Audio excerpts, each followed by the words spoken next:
Who's in here that multitask? Please raise your hand. I shouldn't ask this question. Because all of us are multitask. So you've been living with multitask. How's your life now? Struggling? Cannot focus? Who's here that are students? Please raise your hand. Okay, a lot of students here too. Can you focus in studying? No? Straightforward. No? Why? It's because we always multitask and we don't have concentration. We do in one thing plus many more things together at one time. So which mind is concentrating on this and which one is concentrating on the others? While our minds can only catch one thing at a time. You eating, talking, watching movie, listening to music, looking at the lovers. You know who is your lovers? Your cell phone.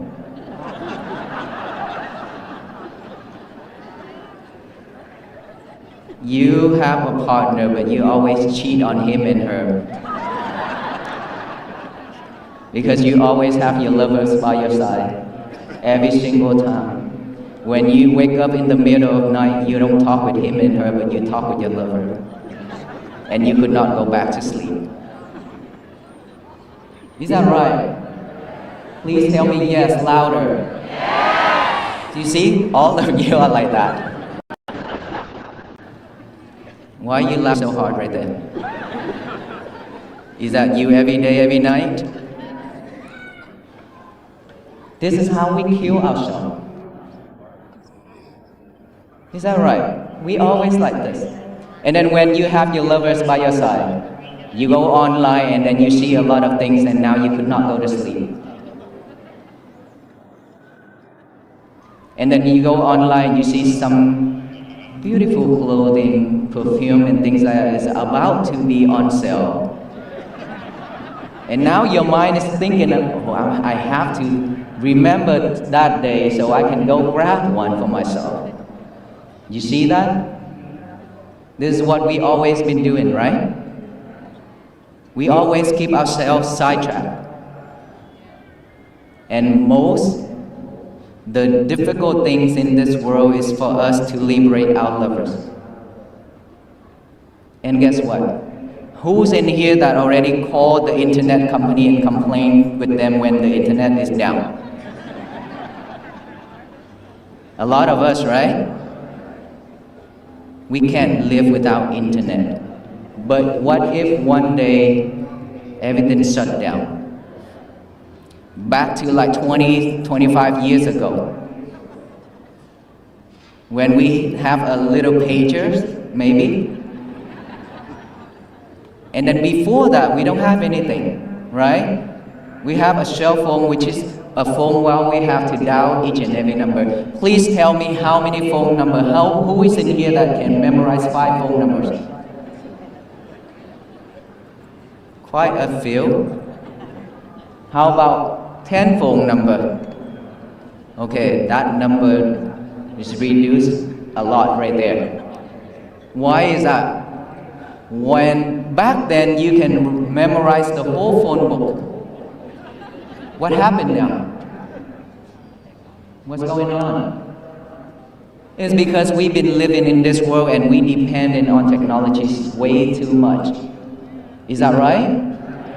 And then when you depend on it, you lose your memories. That is proven, isn't it? And so how many of us willing to lose your whole memories, to live every day waiting for people to bring food to us and feed us? We don't know anything. Who wants to be like that? Nobody. But if we keep doing that, we shouldn't be like a robot soon. Like those people who cannot control They are unfortunate to be like that, but while we are not, so we should be able to manage our daily activities. Let's not live with your lovers too much every day from now. That is how you train yourself to have mindfulness.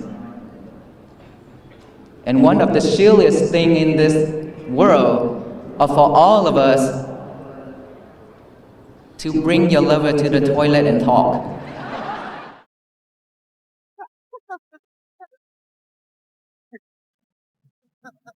Why you always want to bring your lover to the toilet and whispering with each other? So who is doing number one and number two for yourself? While you talk with him and her. If that is the true lover, I think he would say, it smells so bad.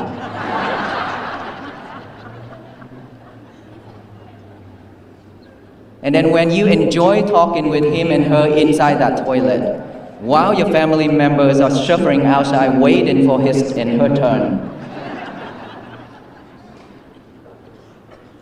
See, that's why we always cannot focus, cannot concentrate on our study, on our work. We lose in our memories every day. We always get ourselves sidetracked. So how can we concentrate? We should manage all those activities wisely. Otherwise, we will mess up our days every day. And we as human beings shouldn't be like that. We deserve better. So in order for us to do that, we have to have a right effort to eliminate all the bad habits, all the unwholesome things that has been arise. We have to eliminate, with the right effort, to eliminate all the bad habits, all the unwholesome things that already has been arise within us. With the right effort, try to eliminate all those. And with the right effort, to restrain from letting all those bad habits and unwholesome things to come to us and record it in our head, in our mind.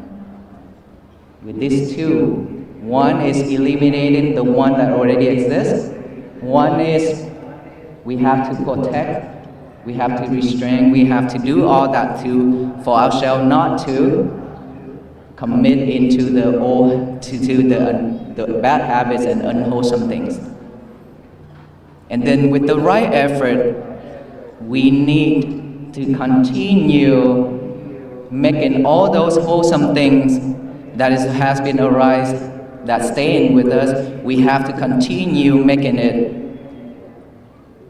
Let it bloom, let it spread, continue doing all the good things for ourselves. And for all those already has been with us, which is wholesome things, we need to make it stronger and stronger. With the right effort, we have to do all this in order for us to have a better life. And so, mindfulness, which is the breathing that I mentioned, this is something that we have to practice every day. And throughout our day, we have to be mindful on our lovers. We have to be mindful on our everything we're doing every day. One thing at a time, no more multitask. We got this, right? We have to practice every little thing, just one thing at a time. Focus in it. Just one thing, focus, pay fully attention to it. When you're done, you can move to the next one. Keep doing that every day. And then, at night time, 1 hour before bed. 1 hour before bed is very important for all of us here. If you live with your lovers within that 1 hour, your mind will have full of thoughts again. You could not go to sleep because of all those distractions online and talking, texting. your mind will keep wandering around and around, think of all those things happening, so you cannot go to sleep. Within that 1 hour before bed, put him and her or her aside, lock them up.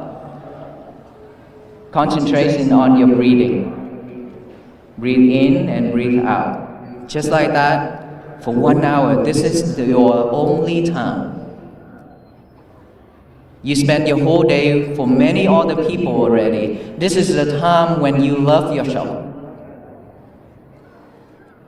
And you should love yourself that way, to breathe in and breathe out, because no one can do this for us, even AI nowadays. Right? AI can do a lot of things for us, but cannot breathe for us. So we have to do it ourselves, and then go to sleep. Tomorrow when we wake up, again, the first thing in the morning when we wake up is not reaching for your lover. Instead, get a piece of paper and a pen out. Write down the statement that I have talked about for the rest 85 days. Today is going to be my peaceful day. A piece of paper plus the mind working together is very, very important, because this will remind us a lot more throughout our day. When you don't give your mind a job to do, it will automatically pick up all the trash to chew it over and over. What are the trash? Bad habits, old habits, bad things, sadness, stress, anxiety, depression, all those things within our life. Our mind will automatically pick them up and then think it over and over. That is when we are overwhelmed with thought and suffering. So before the mind is picking up all those, we give our mind a job to do, which is that piece of paper and a pen. While we think of those words, today is going to be my peaceful day. Write that down and read it over with our eyes. Read it over and over with our eyes. Now the mind have another job, which is the eyes. And then after that, read it out loud with the mouth. Today is going to be my peaceful day. To tell the universe that today is my peaceful day, so no one can mess it up except ourselves. We are the only person in this world who can mess our days up, no one else. It doesn't matter what the husband said. It doesn't matter what the wife said. If you don't take it in, you will have a peaceful day. So don't react. That's what it means. When things come, let's say the husband throwing lemons at you, means something, the talking, okay? Get those lemons and make some lemonades for both of you to drink. That's how it should be. What if they throw bitter melons? Take it, cook it, can consume it. Those are diabetes medicines that could cure diabetes. I don't know about American, but Asian, we eat a lot of bitter melon. That's why we are also bitter. Just kidding. So, anything happen, we shouldn't react. Instead, take a deep breath. Take a deep breath, as many as you want, until you stay calm. Once you stay calm, you will not burn yourself. You will not burn your husband. You will not burn your family. That is our inside world. When that world is burning, which is within our chest, you are the first one who feel it. Is that right? Don't let it burn. Because the more you let it burn, you soon will become barbecue. So don't. It's very hurtful. When you're angry, it burns. So take a deep breath until you stay calm and then focus on your concentration, on your breathing. That's all you need to do to stay calm. And so, throughout the day, work on that. Today is going to be my peaceful day. Work on it. Be mindful on one thing at a time. Do not multitask. Just like that. Be patient with it. And then that is when peace begins. If we don't have peace for ourselves, then one person and then the next person. Let's say we are stressful in the family. When our family looking at our stressful face, how did they react? They wouldn't want to talk with us. Even if they try to fix that, we will tell them, leave me alone.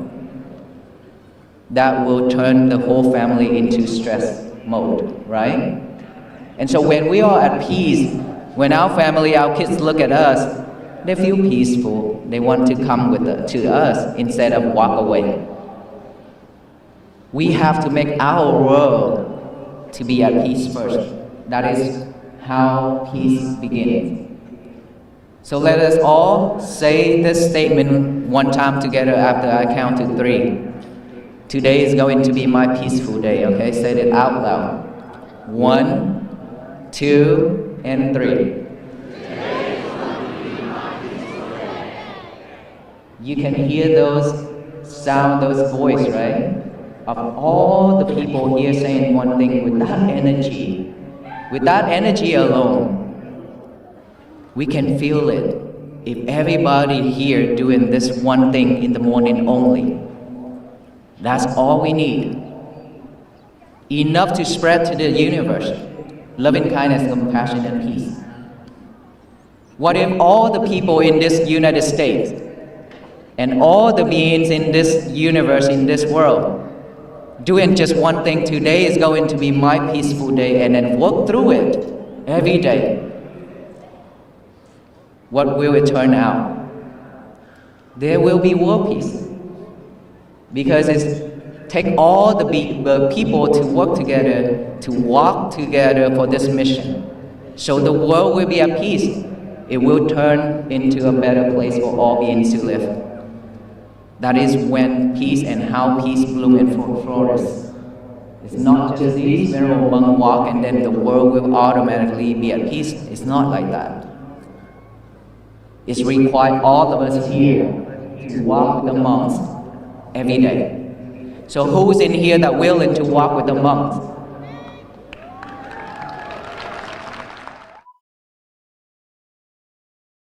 All of us here, right? All of us will walk with the monks? In spirit, yes.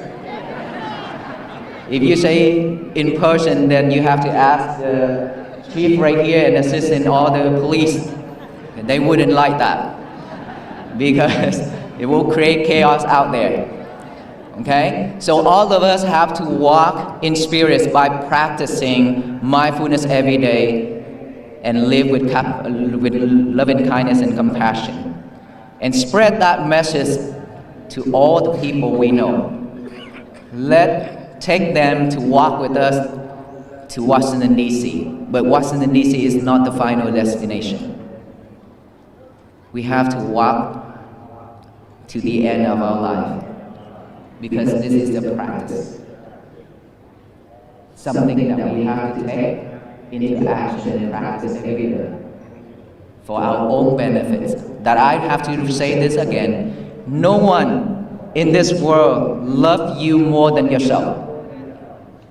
If you don't love yourself to create peace for yourself, no one can bring it to us.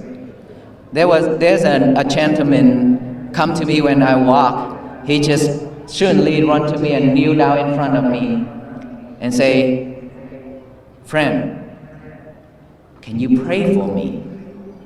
I say, "Why?" He say, "My back hurt really bad. Can you pray for me so for the back pain go away?" I say, "Congratulations. Because I do have back pain for 17 years and I still have back pain right now. So can you pray for me for those who go away? Then he started to laugh and he says, so there's no way? I say, yes, there's a way. Acceptance. If you can accept that, live with it. Try to do exercise, find a way to work on it, to release it. Every day, just like me, my back hurt every day, to be honest with you. I carry a lot of weights. These right here, they just added some more weights on me. And I have 2 bags on my shoulder as well. A lot of weights. It hurt. But I didn't cry for that or give up on that. I still walk every day even though it's hurt. I still smile. I still laugh when people come to me. You know why? Because all of your lovers are pointing at me everywhere.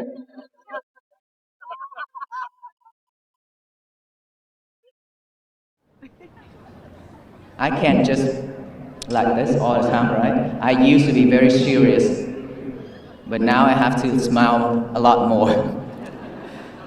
So, if we can accept ourselves, we are free. It won't bother us. Whatever in our life, if we can accept it, live with it, be mindful, purify your mind, everything will change. If you rejected it, you will suffer 100%. And to tell you one thing, this physical body only suffers 10% if something happened, but your reactions add 90% on top of that. Makes ourselves suffer 100%. So should only live, stop at about 10% only. Can we do that?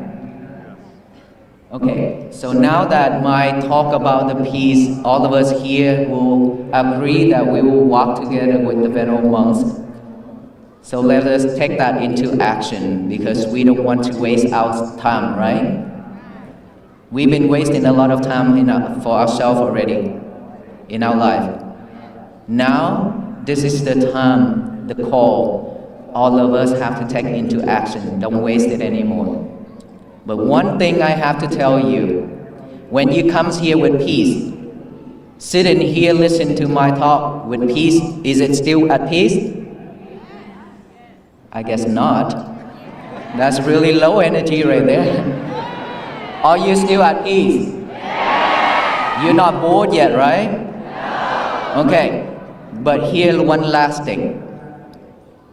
When you come with peace, stay in here, listen with peace.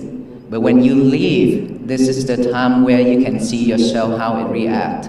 You know why? Because you have to go through the crowd. You have to try to get out of those traffic right there.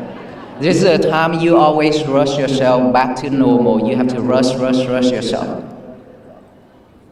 Your peace will be fragile. Not anymore. That is when you waste 10 hours here. Within that 10 hours, you could do a lot of things. Instead of sitting here, then after that, you ruined your day. You messed up your day. Remember that? So when you go home, please be mindful. Be patient. Don't rush anymore. We have to slow down.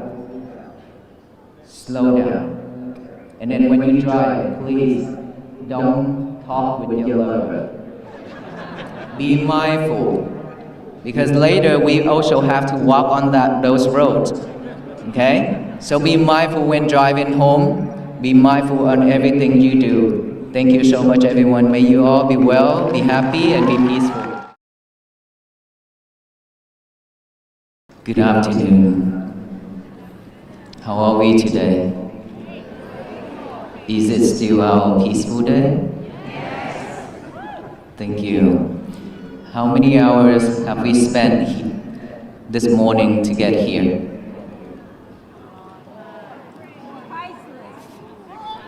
Couple hours? 7 hours. Wow, okay. We will have all day today. First of all, I pay respect to the Mahasangha and respect to the city officials, all police department, fire departments, and all the staff here who hosted us here. And thank you to all the volunteers.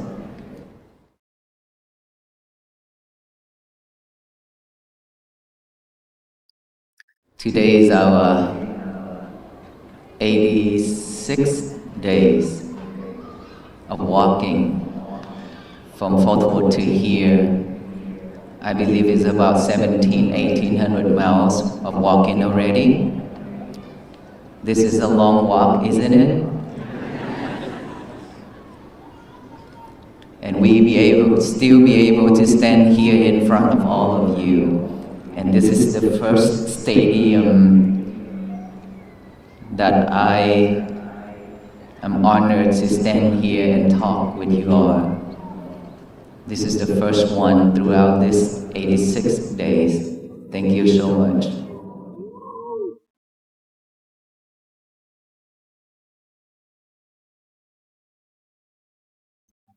I have never thought about this moment. I was just like a regular monk, just like every other monk here in front of you and many more who live in this United States and around the world. Just one out of millions monks who practice mindfulness, who practice to purify the mind, to manage that monkey, to manage that wild animal inside of me. And somehow, after 2 to 3 years of making a silent vow to walk, to share the message of peace, to raise the awareness of peace to all the people who I will meet along the road. And somehow it's turned out to be like this. That is something that I have never expected. At the beginning, when I walk, I was just thinking of like maybe 1,000 people I will meet along the road. And now look at this. How many thousands here? A lot. We can't even count because back there, you see all those people are back there? We can't even count the number here. But not just today. It's been crowded like this for the last couple of states. Except Texas, when we started out, not many people knows about this walk. And there are people still concerned. They said, I have never thought, I don't know that monks exist in Texas.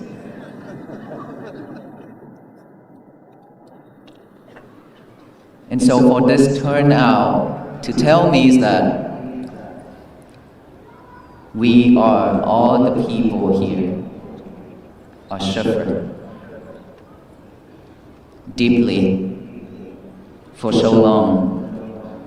And that is the reason why when we hear about this movement and we are coming out to walk together with the Venerable monks, hoping to find peace.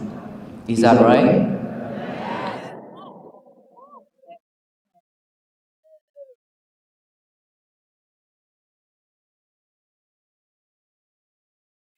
And peace is something that we have seen on signs, on the walls, on paper, and been listening to it a lot for many years. But we barely have peace in our life. Why is that? Can somebody tell me why we cannot have peace in our life? And while there are so many people, so many ancestors, And those brave people who have done a lot to bring freedom and peace to this world, and we still here suffer. Because we are way too busy chasing the materialities, chasing the outside world, and we have left our inner world suffer. We have one world inside of us, and I call that world is the world of wild animal. We have all kind of wild animal inside of us, which is our mind. Why I use that wild animal to represent for our mind, to talk about our mind, is because we have all kind of delusion. Greedy, anger, hatred, all you can name it, a lot of things. Sometimes that tiger, that wild animal can eat us up and the others. Because those wild animals are not well trained, not under control, it's not under leased. It's not on leash, that's why when there's a chance, that wild animal will come out and then harms us and then harms the others. Looks around us, schools, shopping center, houses, street, everywhere in this country and around the world, there are so many things happening. Just within a second, is that right? And all people are afraid to go out as well. Suffer. It's because we cannot manage, we cannot control that animal. We let it free. We live with it. That is very dangerous. The most dangerous animal in this world is not tiger, not the real tiger, not the bear, not the lion, but our mind. Our mind, when our mind can bring happiness, joy to all beings in this world, our mind can also bring tears to this universe. Depends on how we want it to turn out. When Bhikkhu Panikara asks the stadium crowd, "Who's in here that multitasked?" and follows it with the rhetorical inevitability of, "All of us are multitask," he is not merely breaking the ice, he is diagnosing a civilization-wide cognitive disorder. In the United States, multitasking is often worn as a badge of honor, a prerequisite for the modern professional, and a survival strategy for the overwhelmed student. We view the ability to juggle emails, text messages, and conversations simultaneously as a skill, a sign of high-functioning efficiency. However, from the perspective of Buddhist psychology, Abhidharma, this celebration of multitasking is a celebration of a delusion. The monk's assertion that our minds can only catch one thing at a time is scientifically accurate. Neuroscience confirms that what we call multitasking is actually task switching, a rapid, exhausting toggling of neural resources that degrades the quality of every task involved. In Buddhist philosophy, the quality of the mind is determined by samadhi, concentration, and ekagata, one-pointedness. A mind that is scattered, known as vikita sata, is a weak mind. It is vulnerable to suggestion, prone to anxiety, and incapable of deep insight. When the monk asks the students in the crowd if they can focus and receives a resounding no, he is highlighting the tragedy of a generation that has lost the ability to dwell in the present moment. Learning, true deep learning, requires the immersion of the self into the subject. It requires the silence of the background so the foreground can be understood. By constantly fracturing our attention, We are engaging in a form of violence against our own potential. We are training our brains to be shallow, to skim the surface of reality rather than diving into its depths. This fragmentation is the root of the struggle the speaker identifies. Life feels overwhelming not because the tasks are inherently impossible, but because we never truly finish one mental motion before beginning another. We are perpetually in a state of cognitive, open loops, leaving residue from the previous moment to contaminate the present one. We eat while watching a movie. We talk while texting.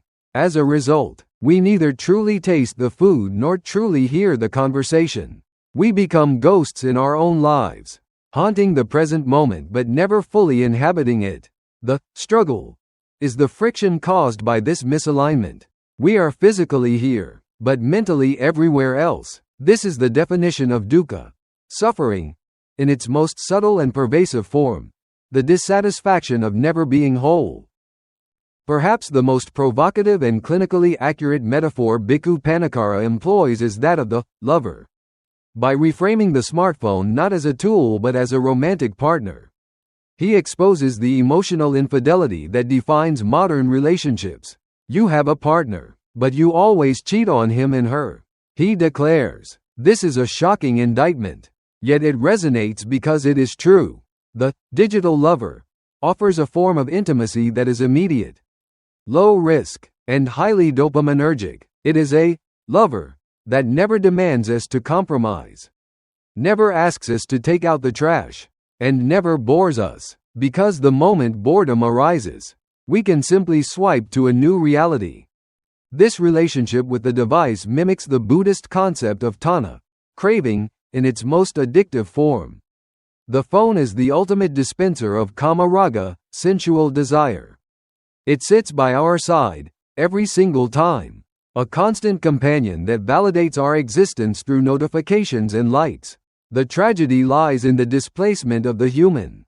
The monk describes the scene of a person waking up in the middle of the night and turning not to the warm, breathing spouse beside them, but to the cold, glowing screen. This is a spiritual crisis.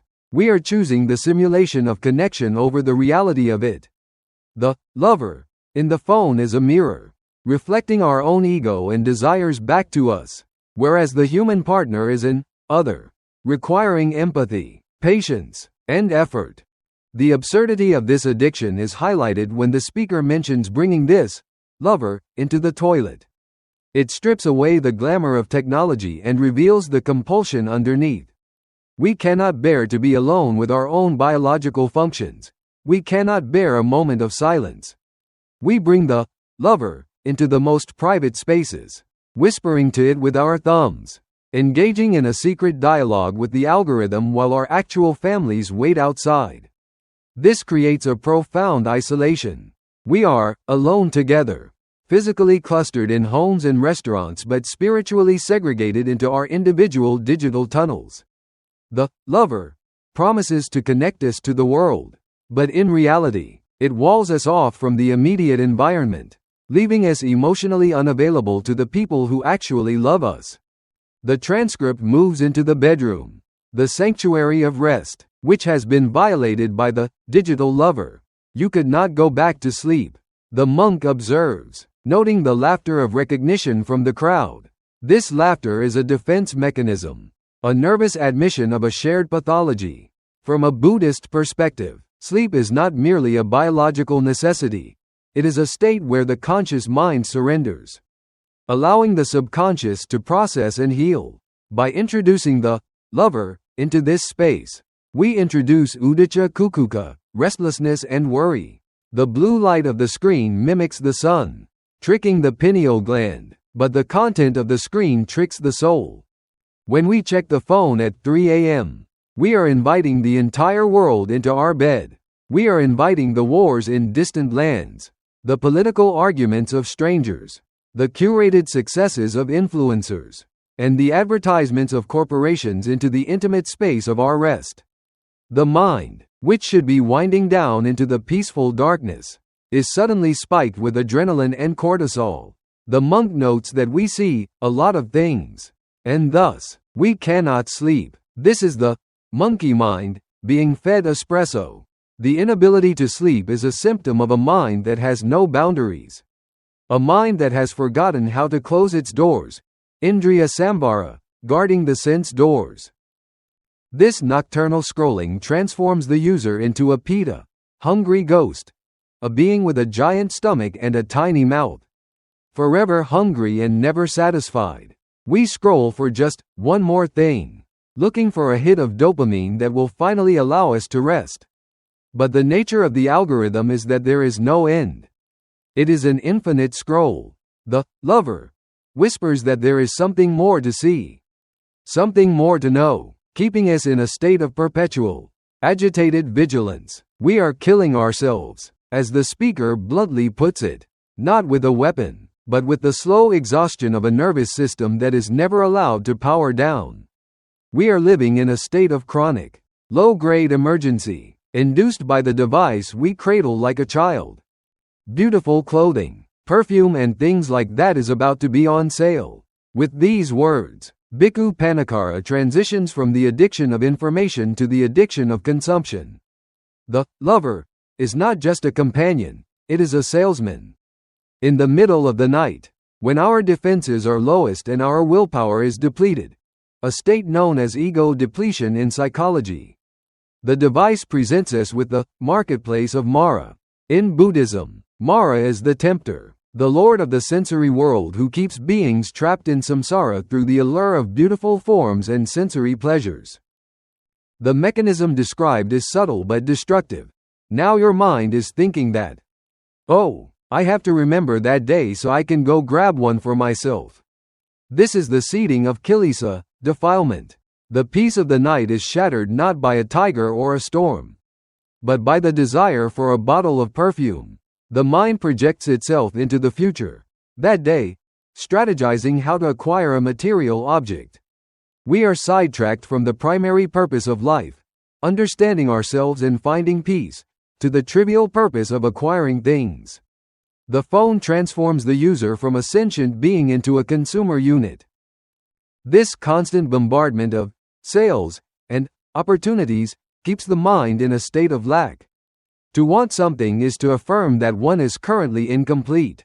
By presenting us with an endless stream of beautiful objects, the digital lover reinforces the feeling that we are not enough, that we need this shirt or that scent to be whole. This is the antithesis of the Buddhist teaching of santuti, contentment. We are essentially paying our lover to make us feel inadequate. We sacrifice our sleep to plan purchases that will bring only fleeting happiness, creating a cycle of suffering where we work to buy things to impress people we don't know, using the device that prevents us from sleeping so we can work efficiently. It is a trap of exquisite design. The monk poses a terrifying hypothetical. What if one day, everything shut down? He references the anger people feel when the internet drops, exposing our extreme fragility. We have built a civilization on a connection that is invisible and impermanent.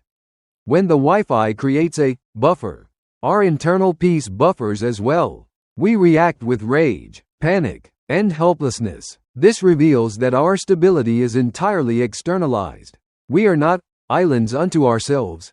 At a dipa, we are terminals dependent on a server. If the server goes down, the self collapses. The comparison to the era of 20 to 25 years ago, the age of the pager and the rotary phone, serves as an archaeological dig into the human psyche. The monk asks who can memorize phone numbers, noting that the number has dropped to near zero. This is not just about data storage, it is about the atrophy of the brain. Memory is a muscle. By outsourcing our memory to the lover, we weaken the very cognitive structures that allow us to think, reason, and reflect. In the past, calling someone required effort, dialing the number, waiting, risking they wouldn't answer. This friction taught Kanti patience. Today, communication is frictionless, and as a result, we have zero tolerance for delay. This dependency makes us vulnerable. As the monk suggests, if the grid goes down, we become helpless robots who have lost the programming. We don't know the numbers of our loved ones, We don't know how to navigate without GPS. We don't know how to entertain ourselves without a feed. We have traded autonomy for convenience. From a Dharma perspective, we have taken refuge in the wrong object. We have taken refuge in technology rather than in the truth or the self. This refuge is unstable, subject to power outages and billing cycles.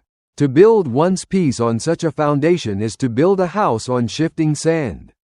We are terrified of the silence because the silence forces us to confront the emptiness of our own minds, an emptiness we have been frantically trying to fill with data. The ultimate call to action in this segment is the instruction to liberate our lovers. This is a revolutionary statement. To liberate the lover is to liberate oneself. It is not necessarily a call to smash the phone, but to change the relationship status. It is a call for nekama, renunciation. Renunciation in this context is not about moving to a cave. It is about reclaiming sovereignty over one's attention. It means establishing boundaries where the lover is not allowed. The bedroom, the dinner table, the toilet. The goal is to stop killing ourselves with distraction and to return to the land of the living. To liberate the lover means to put the phone down and look at the actual face of the partner. To see the impermanence in their eyes. To hear the nuance in their voice.